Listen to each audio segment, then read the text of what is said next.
Hi friends, is sorry cinema bus அப்டேட்டில் ஒரு லேட்டஸ்ட்டான ஒரு அப்டேட்டோடு வந்திருக்குங்க.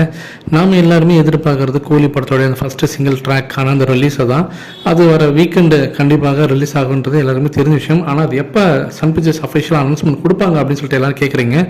எனக்கு தெரிஞ்சு அது நாளைக்கு ஈவினிங் வரதுக்கு நிறைய வாய்ப்புகள் இருக்குது. ஏன்னா நாளைக்கு ஈவினிங் ஒன்ஸ் அது வந்துருச்சுனாக்கா வெள்ளிக்கிழமை நடுவில் ஒரு நாள் கேப் விட்டுட்டு அன்றைக்கி கூட ஏதாவது ப்ரொமோஷன் பண்ணுவாங்க. ஆனால் அந்த ஹைப்பை அப்படியே வச்சுட்டு சனிக்கிழமை அன்றைக்கி இந்த பாடலில் வந்து ரிலீஸ் பண்ணுறதுக்கு நிறைய வாய்ப்புகள் இருக்குது. ஸோ வெயிட் பண்ணி பார்ப்போம். சர்ப்ரைசிங்காக இன்றைக்கி ஈவினிங் வந்தாலும் ஆச்சரியப்படுறதுக்கு இல்லை. ஆனால் நான் எதிர்பார்க்குறது நாளைக்கு ஈவினிங் தான். ஸோ வெயிட் பண்ணி பார்ப்போம். ஏன்னா கூலி படத்தோட ப்ரொமோஷன் ரொம்ப ரொம்ப முக்கியம். ஆனால் அது எந்த அளவுக்கு அவங்க வந்து திகிட்டு தரப்போகிறாங்களா, இல்லை லைட்டாக பட்டும் படாமல் தரப்போகிறாங்களா, இல்லை கரெக்டாக ப்ராப்பரான ஒரு ப்ரொமோஷனாக இருக்குமான்றதை நம்ம வெயிட் பண்ணி பார்க்கலாம். ஏன்னா ரொம்பவும் ப்ரொமோஷன் பண்ணி தங்களை பற்றினாக்கா கவிழ்ந்துருச்சு, படம் ஃப்ளாப் ஆகிடுச்சு. ஸோ அதனால் அதையும் கொஞ்சம் பார்ப்பாங்க சன் பிக்சர்ஸ். ஸோ வெயிட் பண்ணி பார்ப்போம் என்ன பண்ணுறாங்கன்னு சொல்லிட்டு. பட் ரஜினி சாரோட மூவின்றதுனால தாராளமாக ப்ரொமோஷன் இறங்கி பண்ணுவாங்க தான் தோணுது. வெயிட் பண்ணி பார்ப்போம். இந்த பாடலோடைய ப்ரொமோஷனை பற்றினாக்கா ஒரு வீடியோவே அவங்க வந்து ஒரு ஷூட் பண்ணியிருக்காங்க. அதில் வந்து அனிருத் அவர்களும் டிஆர் அவர்களும் ரெண்டு பேருமே டான்ஸ் ஆடுற மாதிரிலாம் எடுத்துருக்காங்களாம்.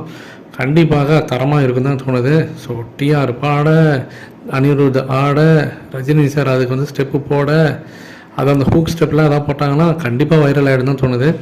இதற்கிடையே ரஜினி சார் ஒரு 2-3 நாளைக்கு முன்னாடி விஷ்ணு மஞ்சு நடித்த கண்ணப்பா திரைப்படத்தை வந்து ப்ரைவேட்டாக வந்து பார்த்தீங்கன்னா ப்ரைவேட் தேட்டரில் அந்த படத்தை பார்த்துருக்காரு.